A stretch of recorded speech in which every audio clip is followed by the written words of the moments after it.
अधर्मी धर्म बिगाड़।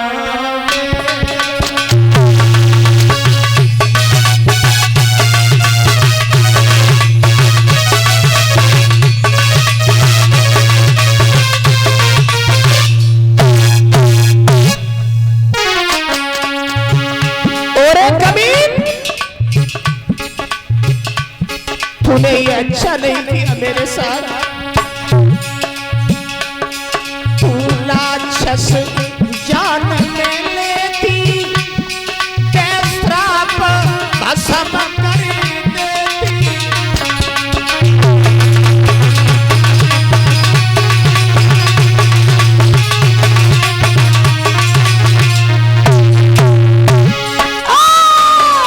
तू राक्षस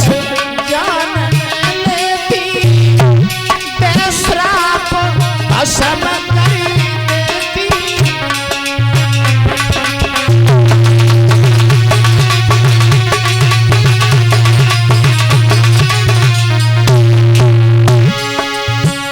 तीनों तूने धर्म बिगाड़, अधर्मी धर्म बिगाड़।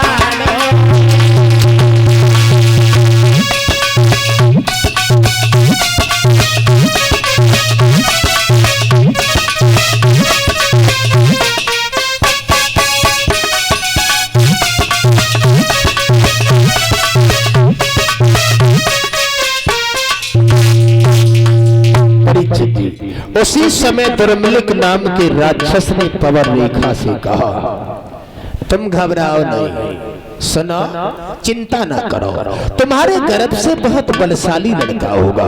और इतना बलशाली लड़का होगा। पवन रेखा बोली, कमीन कही के तूने अच्छा नहीं किया, तूने मेरे साथ इतना बड़ा पाप किया। धर्मलिक नाम का राक्षस कहने लगा, तुम घबराओ नहीं, घबराओ नहीं, सुनो मेरी बात कि मेरे समान योद्धा होगा और मैं जीत न कोई पाएगा।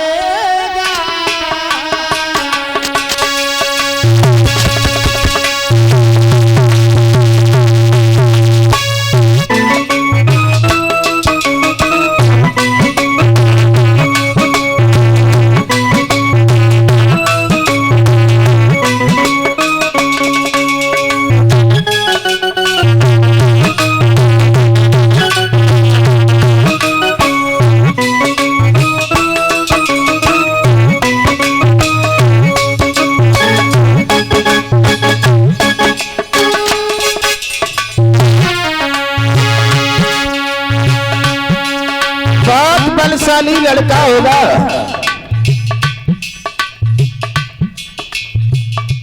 मेरे समान होगा। चिंता ना करो, तुम रो नहीं, रो नहीं, बिल्कुल मत रो, समझ गई।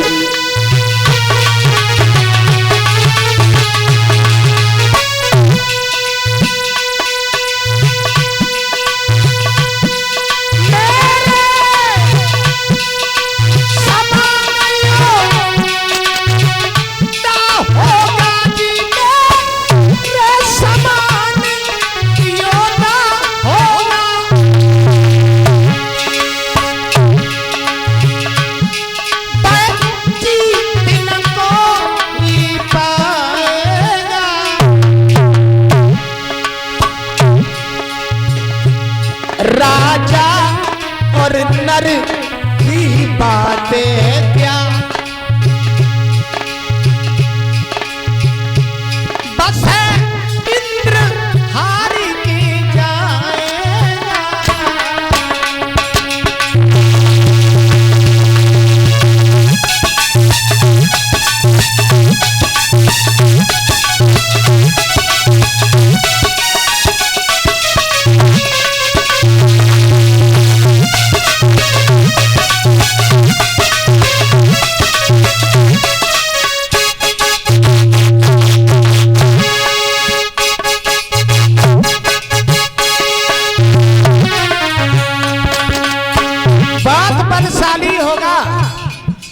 परीक्षित जी, उस लड़के में कमी होगी, कमी क्या होगी जरा गौर करें।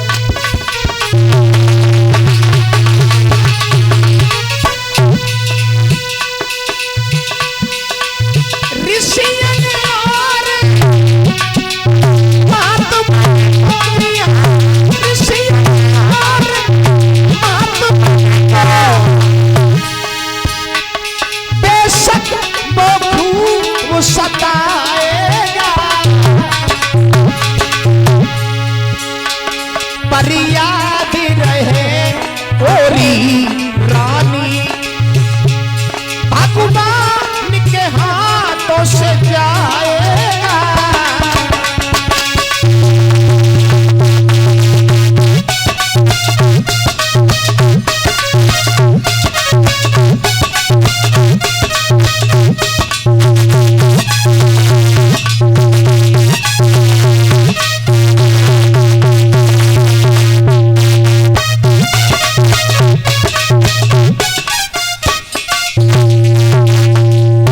आवाज लगाई है उस राक्षस ने पवन रेखा, मेरे समान योद्धा होगा उसे जीत न कोई पाएगा। राजा और नर की बात है क्या बस इंद्रहार के, ऋषियन और महात्मन को बेशक वो खूब सताएगा, लेकिन याद रहे ओरी रानी भगवान के हाथ से जाएगा। उसे मारने के लिए साक्षात भगवान कन्हैया को अवतार लेना पड़ेगा, उनके हाथों से उसका उद्धार होगा। परीक्षित जी दुर्मुख नाम का राक्षस तो वहां से अंतर ध्यान हो गया। पवन रेखा लौटी आई। कवियों की कल्पना तो ये है कि धीरे धीरे समय व्यतीत होने के बाद पवन रेखा के उदर से परीक्षित जी एक राक्षसी प्रवृत्ति का बालक अवतरित होता है। ज्योतिषियों के द्वारा उसका नामकरण संस्कार करवाया गया, तो उस बालक का नाम रखा गया है परीक्षित जी कंस। क्या नाम रखा? कंस। कंस नाम रखा गया। माफी चाहेंगे परीक्षित जी, जैसा उसका नाम धीरे धीरे बड़ा हुआ वैसे ही उसके काम भी बनते गए। बच्चों के साथ में खेलने को जाता है, किसी को उठा करके कुएं में डाल देता है, किसी की खपड़ी फाड़ देता है, किसी की भुजा तोड़ देता है। परीक्षित जी इतना उत्पात करने लगा वो उग्रसेन का लड़का कंस। यथा नामो तथो गुणा।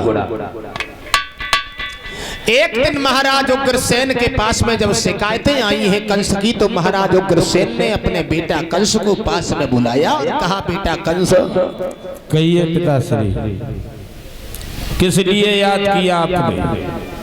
कंस, हाँ, तुम एक राजा के लड़का हो, बिल्कुल, ये तुम्हें मालूम है। हाँ, मालूम है। राजा की क्या इज्जत होती है ये भी तुम्हें मालूम है। बिल्कुल बिल्कुल। राजा की शोभा प्रजा से होती है ये भी मालूम है। हाँ। प्रजा की शोभा राजा से होती है।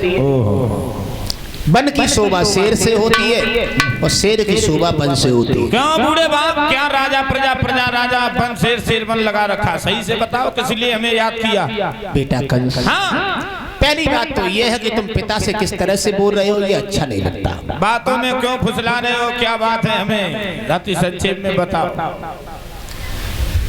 कंस, हाँ, प्रजा के लोगों में जो तुम उत्पात करते हो, ओहो, तुम्हें भी सूचना मिल गई। लड़कियां दूध बेचने को, दध बेचने को जाती हैं, उसे अभद्र भाषा का प्रयोग करते हो।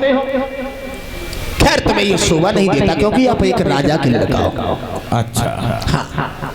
पिताजी, तुम्हारी बुद्धि खराब हो गई। हमारी, बूढ़े हो गए हो, दिमाग भी तुम्हारा खराब हो चुका, समझ गए? ऐसा ही होता है, बुढ़ापा आने के बाद लड़का बाप से कहता है कि तुम्हारी बुद्धि खराब हो गई। बिल्कुल बिल्कुल, अब तुम सटक गए हो।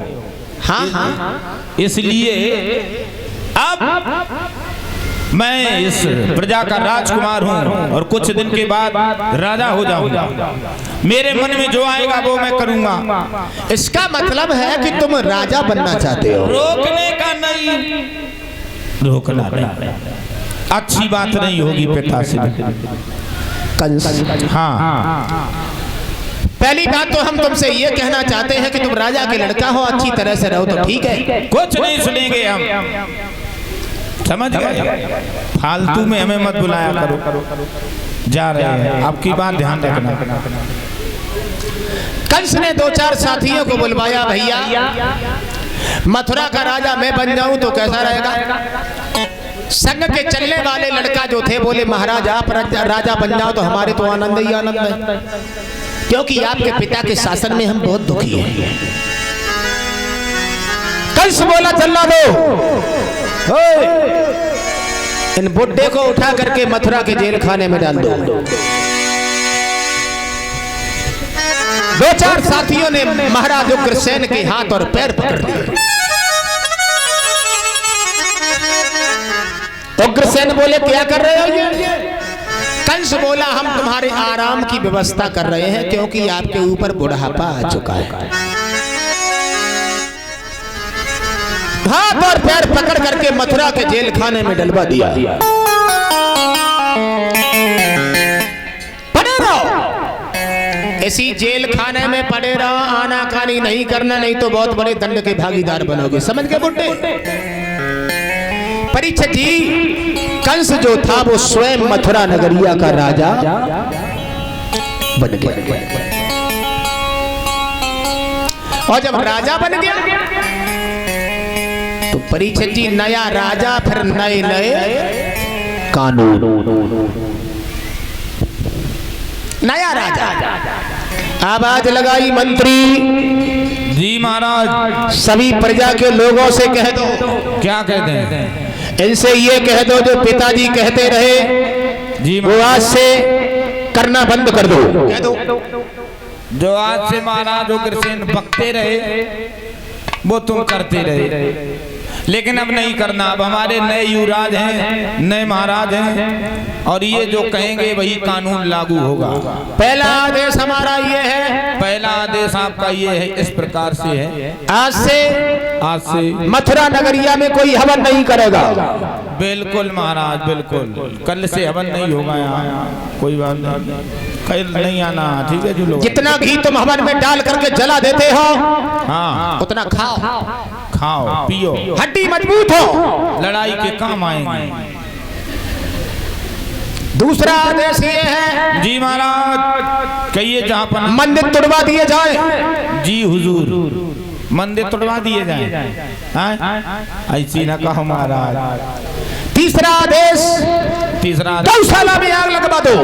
बिल्कुल महाराज, गौशाला में आग ना लगवाओ, गाय जो घर में बंधी हुई छुड़वाओ, किसान मर जाएगा, फिर वो भी मर जाएंगे धीरे धीरे। एक आदेश हमारा ये है, क्या? अगर कई महात्मा दिखाई दे जाए, इन तो महात्मन की भरमार सब मिलके मरी हैं उन महाराज में, इन बाबा है, इन महात्माओं को उठा करके कटवा करके नदी में फेंकवा दो, क्योंकि हमें महात्माओं से बहुत बड़ी नफरत है। महाराज नदी सूखी चल रही है, ट्रक में भरवा के कहीं नदी ढूंढी जाए, वहाँ इन महात्माओं से हमें बहुत बड़ी घृणा है, नफरत है, बहुत बड़ी एलर्जी है हमें। महाराज एक कानून और बनाओ।